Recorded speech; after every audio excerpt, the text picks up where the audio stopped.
porque não é apenas papel da família, e às vezes até por aspectos culturais, a família não consegue introduzir nas suas crianças os valores da República, da igualdade e do respeito, mais do que da tolerância.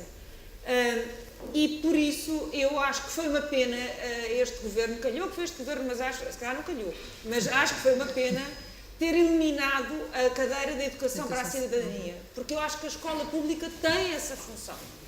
E portanto, a família, se nós pensarmos numa mãe que seja mãe solteira, ela não tem que estar sozinha. Quer dizer, ela tem os vizinhos, há de ter pais, há de ter tios, há de ter amigos, há de ter a escola pública, há de ter uma rede.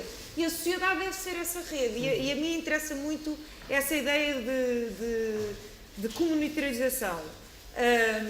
E depois, quanto ao papel social da mulher, eu acho que a mulher sofre dois tipos de preconceito. O preconceito que já foi aqui falado, não é? Já foi aqui explicitado pela Sra. Doutora também. E depois ainda sofre o preconceito do duplo juízo moral relativamente à mulher. Quer dizer, ainda há muita sacralização do comportamento feminino e muita normalização do comportamento masculino. Isso verifica-se quando estamos a discutir matérias tão simples para quem as acha simples, como acho que toda a gente aqui pensa assim, como os direitos sexuais e reprodutivos. E não posso deixar de referência ao excelente relatório que a deputada Edith Estrela fez no Parlamento Europeu sobre essa matéria e, de repente, num relatório que não tinha mais do que é o essencial em matéria de direitos sexuais e reprodutivos, viu-se vítima de um bullying político e social absolutamente insuportável e viveu com uma enorme coragem e, no final, viu-se confrontada com um relatório alternativo que foi votado com, como é que eu ia dizer, com aldrabices técnicas na votação. E, portanto, foi um bullying que nós fomos assistindo a propósito de uma matéria absolutamente básica para a dignidade das mulheres e dos homens e dos adolescentes. E, portanto, eu acho que ainda há esta dupla valoração e acho que se estivesse a falar de homens, o seu relatório não tinha tido problema nenhum. Exatamente. Só dar uma nota a quem está a seguir na Justiça Divina, a doutora Edith Estrela fará parte do próximo painel, já aqui está presente, e muito obrigada também. Certamente falaremos deste bullying, que eu acho que foi realmente um verdadeiro bullying, acho que a expressão está correta. Esta questão da educação, de facto, Sandra Ribeiro, parece-me ser fundamental, não é? Eu, há 2 ou 3 dias estive a inaugurar uma exposição onde os jovens das escolas do Porto, os agrupamentos da cidade do Porto, fizeram um trabalho à volta das questões da violência de género, nomeadamente violência no namoro. E foi um trabalho muito interessante e, a certa altura, perguntaram-me o que é que eu achava que era mais importante no meio de tudo aquilo. E eu disse que se eu pudesse escolher 3 coisas para combater as desigualdades, as discriminações, a violência de género, as 3 coisas seriam educação, educação, educação. E aquilo que eu fui ouvindo dos jovens que fizeram esta exposição, uma exposição de fotografia, portanto, pararam para pensar na foto, logo pararam para pensar nas questões de discriminação e violência de género, eu acho que pouco ou nenhum contacto tinham tido com esta realidade em termos de escola, em termos de projeto académico. E de repente, é um projeto da UMAR, a UMAR leva este projeto às escolas, a União Mulheres Alternativa e Resposta leva este projeto às escolas, no sentido de, pelo menos, de 15 em 15 dias, os jovens param e pensam na matéria. Sublinha esta necessidade de enquadrar tudo isto na nossa matéria académica desde a pré-primária. Claro, eu acho que, como é óbvio, se nós queremos efetivamente mudar de forma sustentável alguma coisa nesta sociedade, nesta matéria, tem que ser pela educação, não há outra forma. Eu tive um projeto durante muito tempo, mas nunca consegui tirar do papel, que se chamava CIT Vai à Escola, mas nunca conseguia, junto do Ministério da Educação, que isso acontecesse. Mas eu acredito que vai ser possível no futuro, que isso vai ser possível. E não a questão só da questão da igualdade no trabalho e no emprego, mas a questão da igualdade e da cidadania. Nós temos que ter acredito que o Estado português, quer dizer, o que vier aí a seguir e de uma forma que seja sustentável, volto a dizer, e que não seja só um projeto aqui e outro acolá, parece que nós estamos assim a fazer pequenas coisinhas, mas que depois não têm ligação umas com as outras. E eu acredito até quase, isto terá que ser quase um pacto de regime, que é termos uma estratégia longa e que seja de colocar estas matérias na educação desde logo a pré-primária, nos currículos, mas ficar sempre, quer dizer, não é um projetozinho na escola como hoje vimos na Assembleia da República. Tivemos de manhã lá numa conferência e, de facto, foi mostrado um projeto que tinha sido feito em 2007 numa escola de Santarém, com muito interesse, mas, quer dizer, mas ficou perdido no espaço. Estava ali. Estava ali, é que eu, não sei, hoje de manhã viu, não sei se já lá estava, que estavam na Assembleia da República, uma professora estava a mostrar um projeto que tinha feito, Sim. mas é um projeto que, que não tem uma ligação. Eu acho que isto era fundamental. Se nós queremos realmente mudar as coisas, só há uma arma que seja fantástica para realmente mudar como deve ser, é através da educação. Agora, para isso nós também temos que fazer uma estratégia concertada e temos que formar e educar os professores e as professoras. Não pode ser dizer a uns professores, olha, agora na vossa hora vão lá dar aqui uma aula de educação cívica e não se lhe dá nenhuma espécie de formação. Vai correr mal, não pode ser assim. Nós temos que formar pessoas porque temos que também saber que há muitos professores e muitas professoras que não dominam estas matérias, que alguma delas se calhar até Nem sabem como, se calhar nem concordam, se calhar até acham que sim, que as mulheres é que devem ficar em casa e os homens é que... Quer dizer, isso pode acontecer tudo, não é? E, portanto, é importante formar e depois de estar formada é importante realmente passar esta informação às crianças, porque não há dúvida nenhuma, isto faz sentido. Quer dizer, a questão da igualdade não é uma ciência oculta, isto faz sentido, isto é racional. Agora, nós temos é que estar abertos para o conhecimento e para perceber. Em criança, nós temos uma enorme facilidade de aprender. Eu tenho um filho com 6 anos, se eu lhe explicar que os homens tanto fazem o mesmo que as mulheres, para ele aquilo já faz todo sentido. Mas se ele não lhe for ensinado isso e for-lhe ensinado o contrário, e nós hoje na Assembleia também vimos 2 ou 3 frases que as crianças tinham dito neste projeto, e era uma menina de 4 anos que dizia: o meu namorado é o Miguel, por isso ele pode me bater. Ou... Com 4 anos? Sim, claro, porque era essa a vivência que ela está a aprender, não é? Claro. Ou eu, quando for grande, quero ser como a minha mãe, não quero ser nada. Isto eram frases que tinham sido ditas pelas crianças nesse projeto. Claro que isto, por isso é que o que a Isabel disse faz todo sentido. Às vezes em casa não há as bases para podermos educar para a cidadania. Então a escola, de facto, a sociedade tem um papel primordial e aqui eu acho que o Estado, quem tem responsabilidades, quem tem governado até agora, não tem, de facto, dado a importância que é devida a esta matéria. E eu também só acredito nisso, e ainda há pouco tempo tive a oportunidade de dizer isto a 2 ou 3 pessoas que espero venham a desempenhar cargos importantes no futuro, que é quem manda, quem tem poder, é que tem na mão a possibilidade de fazer as mudanças mais radicais. Claro. Como? Dando o exemplo, passando a mensagem. Não se pode esperar que é cá em baixo, as pessoas é que se vão lembrar de fazer tudo bem. Não, as pessoas cá em baixo estão preocupadas com a vida, que muitas vezes é profundamente difícil. E, portanto, têm que ser ajudadas, efetivamente, não numa questão paternalista, não estou a ser paternalista, mas, quer dizer, mas a educação é fantástica. Nós jamais poderíamos estar aqui nesta sala há 50 anos atrás. Muitas de nós, se calhar, nem sequer acesso à educação teríamos tido, porque vínhamos de famílias pobres que, se calhar, nunca teriam tido acesso à educação. Mesmo que fôssemos de famílias onde pudéssemos ter tido acesso à educação, podíamos ter sido licenciadas em Direito, mas nunca poderíamos ser advogadas, bastonárias, isso nem pensar, nem magistradas.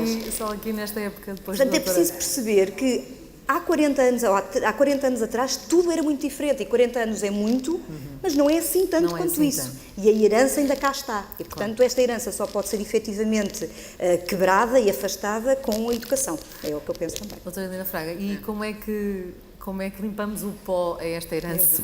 Olha, eu ia desafiar que olhassem a esta igualdade. Eu já não falo há 40 anos, nos últimos 40 anos. É isto, são os bastonários todos da Ordem dos Advogados e depois temos a nossa bastonária. Eu acho que há um problema de identidade, ou seja, a mulher hoje é indiscutível no plano dos princípios que tem que haver igualdade. Digamos que qualquer cidadão ou qualquer cidadã seria objeto de uma grande discriminação se assumisse como defensor de desigualdades. E, portanto, no campo dos princípios, no campo filosófico, hoje não há ninguém que tenha o atrevimento de dizer eu sou a favor de qualquer desigualdade.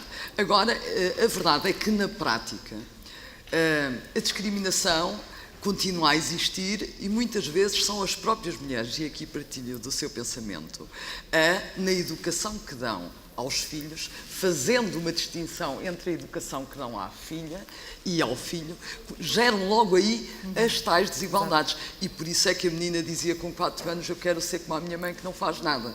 E com um pouco de sorte haveria outra que diria: eu quero ser como a minha mãe e ter filhos, ou tratar bem da roupa do meu marido. E portanto é essa diferença que é transmitida, essa herança, esse peso que é transmitido logo às crianças em sede de educação familiar. E reparem que a discriminação começa logo num primeiro momento no seio da família. Porque nós falamos muito na desigualdade em termos salariais, mas a desigualdade começa logo na família que tem apenas um veículo automóvel. Quem é que leva o veículo? Em geral, é o homem. Quem utiliza os transportes públicos, em geral, são as mulheres. E, portanto, é preciso que as próprias mulheres alterem e tenham, sob o meu ponto de vista, afirmem a sua própria identidade de mulheres. Que não tenham reservas em assumir aquilo em que são diferentes, e há diferenças, mas que se emancipem através da sua própria afirmação e transmitindo também isso aos filhos, não discriminando o rapaz da menina, dando uma educação para a igualdade. Exato. E é assim que se constrói uma consciência de cidadania. Não é só nas escolas, é também no seio das famílias. Eu devo dizer que a discriminação, e aqui ouvi falar em vários patamares, muitos que nos preocupam, mas a discriminação é transversal. Eu ainda há dias fui entrevistada e fizeram-me um conjunto de perguntas que seriam impensáveis se o bastonário fosse um homem. E eu perguntei isso mesmo. Olha, quando entrevistou o bastonário anterior, também lhe perguntou o que é que fazia com a filha, se ele levava à escola, se não levava, é que ele também é pai. E, portanto, pelo facto de se ser mulher, há uma invasão, uma intromissão na vida privada. Uma fiscalização da vida privada que não existe quando se trata de um homem. E essas discriminações também devem ser debatidas. É mais ou menos como qualquer mulher que consiga alcançar algum cargo de topo, de repente parece a super-mulher. Que também é uma coisa um bocadinho, diga-se de passagem, não é? Porque cuida dos filhos, porque faz isto, porque faz aquilo, e agora também é isso também mesmo. Não podem ser encaradas um bocadinho como aliens, não é? Repare, não é por ser mulher que é necessariamente boa. Exatamente. Eu não gostava de ter a Merkel como ministra. Mas esta matéria também em relação à educação, ainda há dias vi o mais recente filme, confesso que não me recordo se é a nível do Parlamento Europeu ou Comissão Europeia, diria Comissão Europeia acerca de como é que se chegam a estas desigualdades salariais. Isso foi mesmo antes dos números serem projetados exteriormente, mas é um filme que tem a ver com as hipóteses. Um menino e uma menina nascem no mesmo ano, crescem na mesma rua, têm tipos de família muito semelhantes, mas o menino brinca com os legos e com as retroescavadoras e a menina necessariamente a brincar com as bonequinhas. Mesmo brincando juntos, ela brinca com as bonecas e com os carrinhos, ele brinca... Curiosamente, ela vai para a advocacia, ele vai para engenharias, trabalham os dois na mesma empresa, ele chega ao lugar de topo, ela não. E há um vidro, portanto há uma barreira invisível que não deixa que ela avance. Primeiro, e depois é muito curioso ver que ela vai avançando na carreira, vai tendo menos oportunidades e quando chega à altura da reforma tem menos remuneração nesses anos e depois vê-se a tal educação, o tal dar a volta à questão.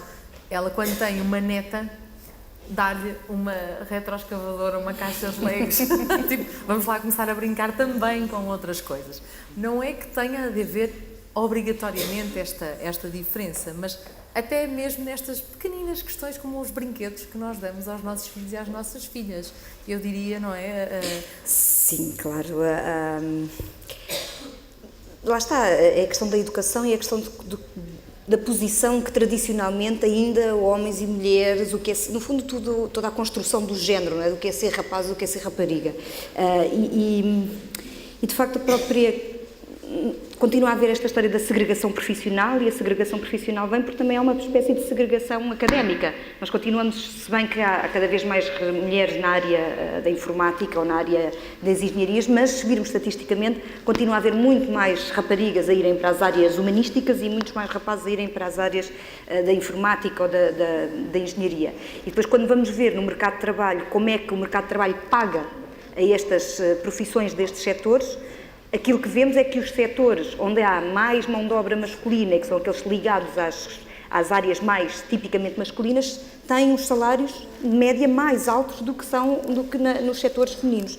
Isto para a questão que também há bocado colocadas de parece que há um efeito Midas, não é? Onde os homens tocam dá ouro, onde as mulheres tocam é ao contrário. E a lógica tem muito a ver também com isto, que é as áreas humanísticas mais ligadas àquilo que naturalmente já eram as atividades, naturalmente, salvo seja, mas aquelas que tradicionalmente, ou de acordo com o status quo social, são as áreas femininas, o cuidado, a educação, e portanto menos valorizadas, porque essa é outra das questões, e aliás a Comissão Europeia ainda o ano passado emitiu uma recomendação no sentido de recomendar aos Estados-membros que consigam criar instrumentos de transparência na valorização dos postos de trabalho, para podermos saber, afinal, porque é que determinado posto de trabalho, determinado trabalho corresponde a 1.500 euros e outro a 900, por exemplo.